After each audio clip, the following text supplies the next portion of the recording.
안녕하세요, 올바름입니다. 오늘은 두 가지 소식을 들고 왔는데요. 오늘 여러 가지 공부를 했는데 테슬라 오토파일럿의 DNN, 심층 신경망에 대해서도 공부를 지금 하고 있는 중인데 나중에 보강해서 조금 올리게 될 것 같습니다. 이거는 이제 나중에 얘기를 드려볼게요. 일단 오늘의 얘기는 첫 번째는 밤새도록 이제는 짙게 되는 텍사스의 얘기입니다. 그리고 두 번째는 FSD에 대한 얘기가 나갈 것 같습니다. 현장에 들어온 촬영자 중 한 명인 제프님은 이제 테슬라의 현장 보안 담당자로부터 한 가지의 소식을 전해 듣게 되었습니다. 바로 이번 주에부터 이제 8시간 3교대로 24시간 공사가 시작될 거라는 점이었죠. 야간에서 시작하기 위해 스타디움에 쓰이는 조명을 이제 설치하는 작업을 끝냈고, 그리고 저번 주까지는 원래 오전 7시부터 오후 7시까지의 작업을 했었습니다. 그런데 텍사스의 공사가 계속해서 지켜보시는 분들은 아시겠지만 조금 느려졌습니다. 그렇기 때문에 다시금 또 속도를 내는 모습을 보여주고 있고, 이번 주부터 8시간씩 3교대로 24시간 작업에 들어가겠다는 소식입니다. 엔지니어를 굉장히 많이 채용하고 있는 모습들을 보여주고 있는데,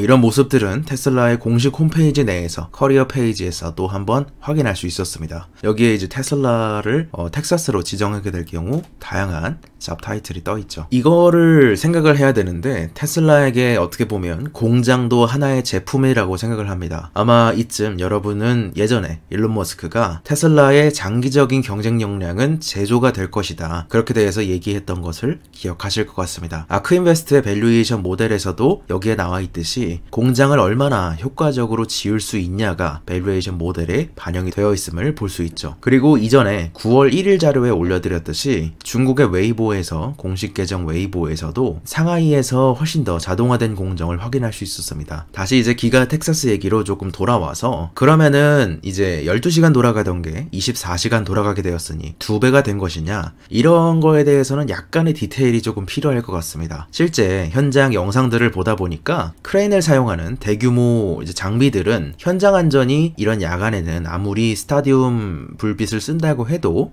다 확보되지가 않죠. 때문에 크레인 같은 건 거의 하지 않고 실제로는 이렇게 지오피어링 작업을 주로 하는 것 같습니다. 이렇게 생긴 기기가 구멍을 파고 있습니다. 그리고 구멍을 파고 여기 옆에 아주 조그만한 게 보이시죠? 여기 실제로 보면은 여기 거의 조명만한 게 사람이, 이거보다 작은 게 사람이 들어가 있는 겁니다. 그러니까 이게 굉장히 큰 겁니다. 멀리서 봐서 그렇지. 그러니까 이 옆에 있는 애들이 이렇게 이제 뭐라 그래야 되나 이렇게 생겼다고 가정을 하면 이제 여기에 이렇게 담는 게 있죠. 여기에다가 골재들을 담고 와서 얘가 뚫은 데를 이렇게 뿌려주죠. 골재를 이 안에다가. 그래서 어떻게 되냐면 이런 식으로 이 뚫은 공간에다가 얘가 이제 옆에서 넣어주면 이렇게 쌓이기 시작합니다. 그러면은 이거를 이제 계속해서 누르면서 이게 밑에를 다져서 채워 올리는 거죠. 그러면서 이제 기반을 단단하게 만드는 작업 중에 하나입니다.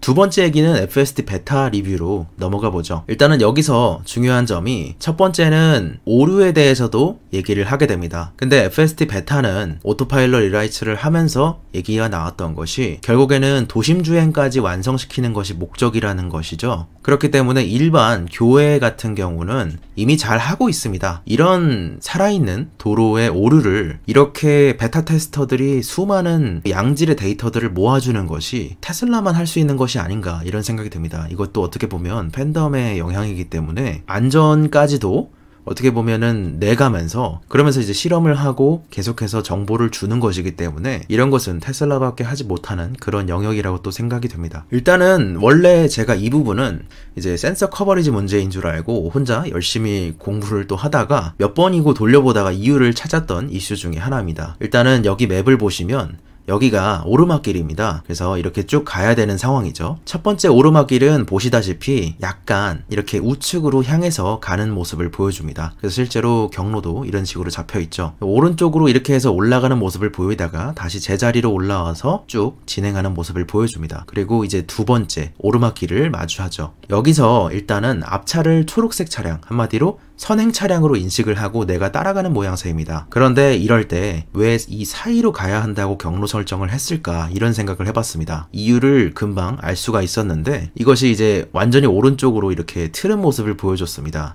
근데 이거는 급회전을 하게 된 이유 중에 하나가 이렇게 실제로 조금 멀리까지 가게 되는데, 일단은 첫 번째로 여기서 봤던 것은 이 앞에 차량들을 하나의 노선으로 인식하고 있는 것 같습니다. 여기도 선행 차량으로 인식을 하고 있죠. 그러면서 이쪽으로 빠져나가야겠다는 얘가 생각을 합니다. 그리고 두 번째는 여기에 중앙선이, 아까는 잘 보시면 아까는 1차선 첫 번째 오르막에는 중앙선이 이렇게 나와 있지 않습니다. 여기 없죠. 그런데 이거 두 번째로 오니까 여기에 중앙선이 갑자기 이렇게 있음에 따라 얘가 이제 회피 성향을 보이게 됩니다. 그래서 운전자 입장에서 상당히 놀란 모습을 보여줬는데, 이게 사실 살펴보면 원래 내가 앞에 선행 차량으로 생각했던 것을 파란색 같이 가는 차량, 동행 방향의 차량으로 생각하고 이 부분을 또다시 선행 차량으로 잡는 모습을 보이기도 했습니다. 그러다가 영상으로 보시면 조금 놀라실 수도 있는데 다시 이제 좌회전을 급하게 틀어서 하는 모습을 보여줍니다. 이제 궤적을 다시 원상태로 잡았고 여기 있는 것들을 끝내는, 여기쯤 왔을 때는 얘를 이제 주차된 차로 인식하기가 시작합니다. 이 부분에 대해서 클립으로도 함께 보시겠습니다. 함께 보시죠.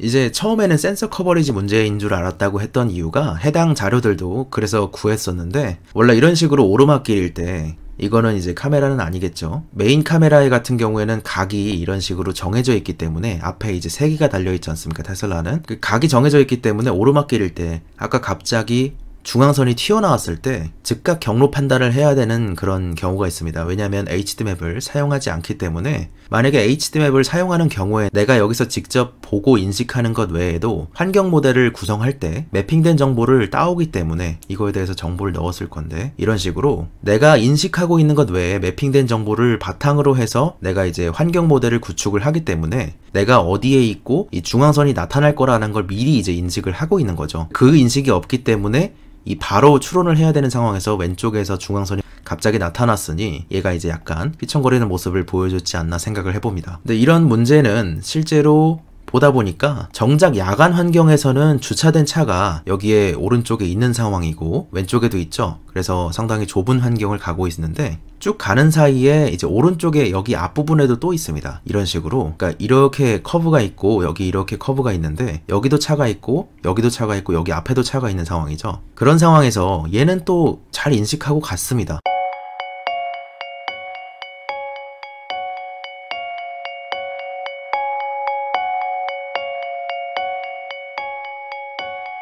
중앙선 인식과 주차된 차의 문제 때문에 아마 그런 문제가 있었던 것 같습니다. 그래서 주차된 차에 대해서 조금 인식이 보강되어야 할 것 같고, 선로에 대한 것도 마찬가지겠죠. 프레임을 높이는 방식으로 계속해서 접근하고 있는 모습은 일론 머스크가 이제 자기들의 목표가 지금은 프레임을 높이는 것이라고도 말한 바 있었죠. 그리고 이제 유도선 패턴 인식 같은 경우는 이 밑에 굉장히 지금 여기서 보기엔 난잡하게 보이는데 실제로 이런 식으로 인식을 잘 하고 있습니다. 여기 이렇게 가는 모습에 대해서 유도선을 잘 인식을 하는 점이 좋아졌습니다. 이런 식으로 굉장히 위에서 조금 멀리 볼 수 있게끔 함으로써 얘가 조금 더 좋아짐을 확인할 수 있었습니다. 좌회전 같은 경우에도 내가 여기로 가는 거, 일로 오는 거, 그런 거 2개 다 확인할 수 있었죠. 그리고 이 부분은 이렇게 앞으로 가는 상황에서 이분이 이제 표시를 합니다. 좌회전을 해야 되는 상황에 돌입을 하게 되죠. 그래서 왼쪽에 끝까지 가게 되는 그런 상황입니다. 여기 왼쪽이 이 각도에서 잘 안 보이는 지점이라고 합니다. 왼쪽을 좌회전을 해야 되는 상황인데, 그래서 원래는 이 부분을 해소를 못 했었습니다. 원래 이 부분을 목 넘고 그냥 이 중간에 멈춰서는 모습을 많이 보여줬습니다. 그래서 이 브랜든이란 분이 여기서 개입해서 다시 주행하는 모습을 자주 보여줬었는데, 처음으로 이렇게 조금씩 보면 5마일이죠.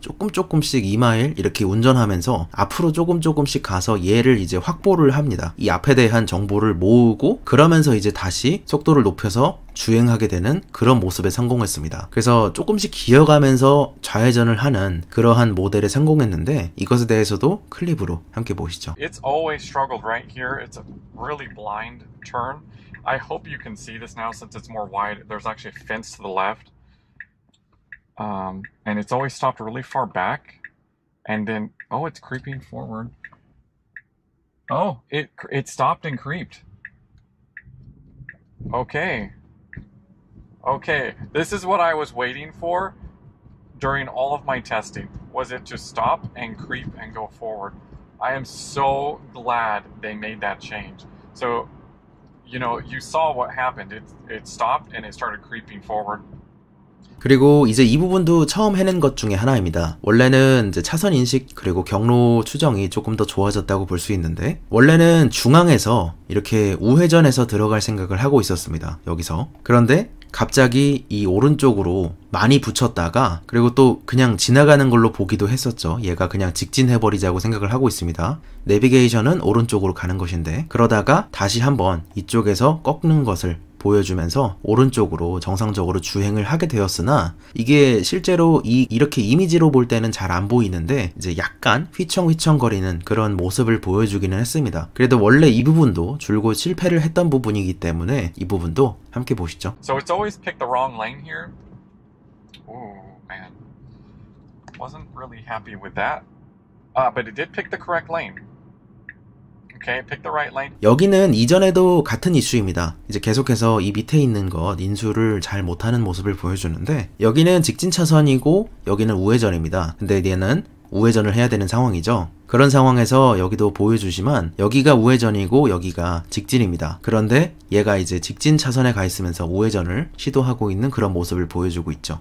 근데 여기서 때문에 이걸 가져오게 됐는데 이것도 이제 주차선입니다. 주차선이고 차들이 이렇게 주차되어 있는 상황이죠. 그런데 자꾸 이쪽 차선을 이제 내가 뭐라고 해야 될까요? 움직일 수 있는 차선, 내가 갈 수 있는 차선으로 인식을 하게 됨에 따라 이제 쭉 들어가는 모습을 보여줍니다. 그래서 이렇게 들어가서 이제 운전자가 개입을 해서 다시 직진으로 주행하는 모습을 보여주죠. 이전에 FSD 베타를 소개드리면서도 계속해서 얘가 주차선으로 들어가려는 모습을 보인다. 그런 모습을 보여드린 바 있었죠. 이게 아무래도 맵이 없이 하려 보니까 조금 힘든 분야이라는 생각도 듭니다. 여기서도 마찬가지로 여기서 주차선이고 일로 들어가야 하는 상황인데 그런 모습을 보여주기도 했습니다. 그리고 이런 작은 교차로에서 이제 큰 교차로는 잘 해내고 있습니다. 큰 교차로는 잘 해내고 있고 작은 교차로 같은 경우에는 이 정도죠. 굉장히 작은 건데 여기는 이제 이런 데서 몇 번 실험을 이분이 계속 했는데요. 그런데 잘 보시면 여기에 계속해서 이런 식으로 가게끔 얘가 이제 경로를 그렇게 잡고 있습니다. 그래서 이것도 조금 더 확대해보면 얘가 이런 식으로 가게끔 자꾸 짚고 있죠. 그래서 큰 교차로랑 전혀 다른 모델이라고 사실 볼 수 있는데 이제 작은 교차로에서는 이거를 상당히 고전하는 모습을 보여줍니다. 그래서 여기도 마찬가지로 이런 식으로 잡고 있죠. 그래서 마지막으로 오게 되면 이런 식으로 이걸 넘어가려는 모습을 보입니다. 그러니까 아까도 말씀드리는 내용이지만 결국에 이것이 신기한 점은 보면서 계속 느끼는 것인데 베타 테스터들이 팬심을 갖고 이 문제를 해결하기 위해서 이 영상에서도 그런 내용이 계속해서 나옵니다. 이 데이터들을 테슬라에게 보내줘야 된다. 그래서 이런 생각으로 하여금 계속해서 어려울 수 있는 문제들에 대해서 접근하고 있다는 점입니다. 한마디로 이에 대해서 머스크도 테스터들이 적극적으로 이런 데이터들을 구해줌에 따라 많은 도움이 되고 있다고 밝힌 바 있었죠. 영상을 보시게 되면 도심 주행을 제외하고서는 거의 개입이 없는 상황으로 가고 있고 처음에 보게 됐을 때 오류를 보시고 여러분들이 어떻게 생각하실지 모르겠으나 조금 더 깊이 생각해보면 난이도가 굉장히 높은 도심주행에 있어서의 오류 데이터를 계속해서 얻고 있는 것이기 때문에 오류 데이터가 들어오는 것은 테슬라가 가진 장점 중에 하나라고 봅니다. 이제 나중에 또 소개를 드리겠지만 DNN 얘기하면서 소개를 드리겠지만